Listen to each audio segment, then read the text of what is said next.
Hi friends, welcome back to my channel. గత కొన్ని మ్యాచ్ల నుంచి రోహిత్ శర్మ పర్ఫార్మెన్స్ అనేది ఏమాత్రం బాగలేదని చెప్పి సోషల్ మీడియాలో ఇంకా రోహిత్ శర్మ ఓడిఐస్కి రిటైర్మెంట్ ప్రకటించాలని చెప్పి వార్తలు అయితే వస్తున్నాయి. ఇండియా వర్సెస్ ఆస్ట్రేలియా మధ్య జరిగిన బోర్డర్ గవాస్కర్ ట్రోఫీలో కూడా రోహిత్ శర్మ 3 మ్యాచ్లు ఆడితే 3 మ్యాచ్లు కలిపి కేవలం 19 పరుగులు మాత్రమే చేశాడు. అండ్ దానికి ముందు జరిగిన India versus Sri Lanka ODI series ఏదైతే ఉందో ఆ సిరీస్లో కూడా రోహిత్ శర్మ అనుకున్నంత విధంగా పర్ఫామ్ చేయలేకపోయాడు. ఈ 2 సిరీస్లు కూడా రోహిత్ శర్మ కెప్టెన్సీలోనే జరిగాయి.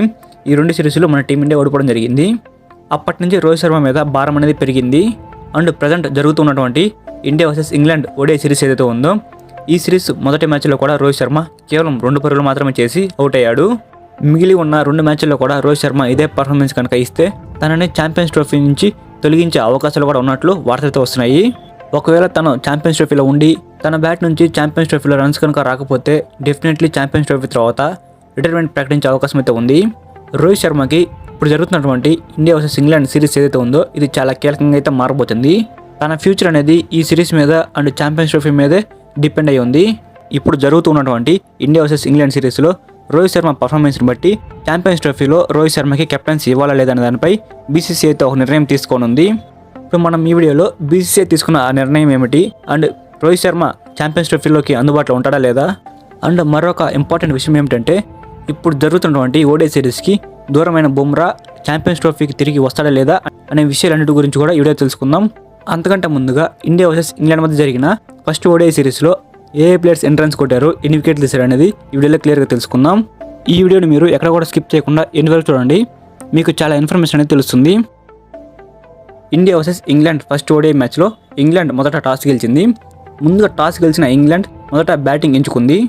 బ్యాటింగ్కి దిగిన England openers Phil Salt and Ben Duckett మెరుపు వేగంతో ఇన్నింగ్స్ని ప్రారంభించారు. ఈ మ్యాచ్లో ఫిల్ సాల్ట్ 26 బంతుల్లో 43 పరుగులు చేశాడు. ఫిల్ సాల్ట్ అయితే ఈ మ్యాచ్లో రన్అట్ అయ్యాడు. అండ్ బెన్ టకెట్ ఈ మ్యాచ్లో 29 బంతుల్లో 32 పరుగులు చేశాడు. అండ్ ఇంగ్లాండ్ కెప్టెన్ అయినటువంటి జాస్ బట్లర్ ఈ మ్యాచ్లో 67 బంతుల్లో 52 పరుగులు చేశాడు. ఆ తర్వాత తనతో పాటు పార్ట్నర్షిప్ నెలకొల్పిన బెతెల్ ఈ మ్యాచ్లో 64 బంతుల్లో 51 పరుగులు చేశాడు. వీళ్ళిద్దరూ కూడా మంచి పార్ట్నర్షిప్ తోటి టీమ్ స్కోర్ని అయితే ముందు తీసుకెళ్లారు. ఈ మ్యాచ్లో మన టీమిండియా బౌలర్ హర్షిత్ రాణా 3 వికెట్లు తీసుకున్నాడు. అండ్ జడేజా కూడా 3 వికెట్లు తీసుకున్నాడు. అక్షర్ పటేల్, మొహమ్మద్ షమి, కుల్దీప్ యాదవ్ తలా 1 వికెట్ తీసుకున్నారు. ఓవరాల్గా ఇంగ్లాండ్ యొక్క ఇన్నింగ్స్ ముగిసేసరికి 47 ఓవర్లలో 248 పరుగులు చేశారు. అండ్ మన టీమిండియా బ్యాటింగ్ విషయానికి వస్తే మన టీమిండియా ఓపెనర్ అయినటువంటి జైస్వాల్ కేవలం 15 పరుగులకి అవుట్ అయ్యాడు. అండ్ మన టీమిండియా కెప్టెన్ అయినటువంటి రోహిత్ శర్మ కేవలం 2 పరుగులు మాత్రమే అవుట్ అయ్యి నిరాశపరిచాడు. ఆ తర్వాత 1 డౌన్లో బ్యాటింగ్ దిగిన శుభ్మన్ గిల్ 96 బంతుల్లో 87 పరుగులు చేసి కీలకమైన ఇన్నింగ్స్ను ఆడాడు. అండ్ శ్రేయస్ అయ్యర్ 36 బంతుల్లో 59 పరుగులు చేశాడు. ఈ మ్యాచ్లో శ్రేయస్ అయ్యర్ అండ్ శుభ్మన్ గిల్ మంచి పార్ట్నర్షిప్ని అయితే బిల్డ్ చేశారు. అండ్ శ్రేయస్ అయ్యర్ అవుట్ అయిన తర్వాత అక్షర్ పటేల్ అయితే క్రీజులోకి వచ్చాడు. 47 బంతుల్లో 52 పరుగులు చేశాడు. ఆ తర్వాత క్రీజులోకి వచ్చిన కేఎల్ రాహుల్ కేవలం 2 పరుగులకి అవుట్ అయ్యాడు. అండ్ చివరిలో హార్దిక్ పాండ్యా, జడేజా కలిసి మ్యాచ్ని అయితే ముగించారు. అండ్ ఇంగ్లాండ్ బౌలర్స్లో ఆదిల్ రషీద్ 2 వికెట్లు తీసుకున్నాడు. సాకిబ్ మహమ్మద్ 2 వికెట్లు తీసుకున్నాడు. జోఫ్రా ఆర్చర్, బెతెల్ తలా 1 వికెట్ తీసుకున్నారు. ఈ మ్యాచ్లో మన టీమిండియా 38.4 ఓవర్లలోనే లక్ష్యాన్ని ఛేదించి విజయం అయితే సాధించారు. రోహిత్ శర్మ కెప్టెన్సీలో మొదటి ఓడిఐ మన టీమిండియా ఇంగ్లాండ్ టీం మీద విజయవంతంగా సాధించింది. రోహిత్ శర్మ తన కెప్టెన్సీతోనే కాకుండా బ్యాట్తో కూడా పర్ఫార్మెన్స్ చేస్తే మన టీమిండియాకి ఇంకా బెనిఫిట్స్ ఉండే అవకాశం ఉంది. నెక్స్ట్ రాబోయే ఛాంపియన్స్ ట్రోఫీలో కూడా రోహిత్ శర్మ ఓపెనింగ్ అనేది టీమిండియాకి చాలా అవసరం అనమాట. పాకిస్తాన్లో జరగబోతున్న ఛాంపియన్స్ ట్రోఫీకి అయితే మన టీమిండియా కెప్టెన్గా రోహిత్ శర్మ ఉండబోతున్నాడు. ఆ ఛాంపియన్స్ ట్రోఫీలో రోహిత్ శర్మ కనుక బాగా పర్ఫార్మెన్స్ చేయకపోతే ఓడిఐ కెప్టెన్గా రోహిత్ శర్మని తీసేసే ఛాన్స్ అయితే ఎక్కువగా ఉన్నాయి. ఆల్రెడీ రోహిత్ శర్మ T20Iకి అయితే రిటైర్మెంట్ ప్రకటించేశాడు. అదేవిధంగా ఓడిఐస్ కూడా రిటైర్మెంట్ ప్రకటించే అవకాశం కూడా ఉంది.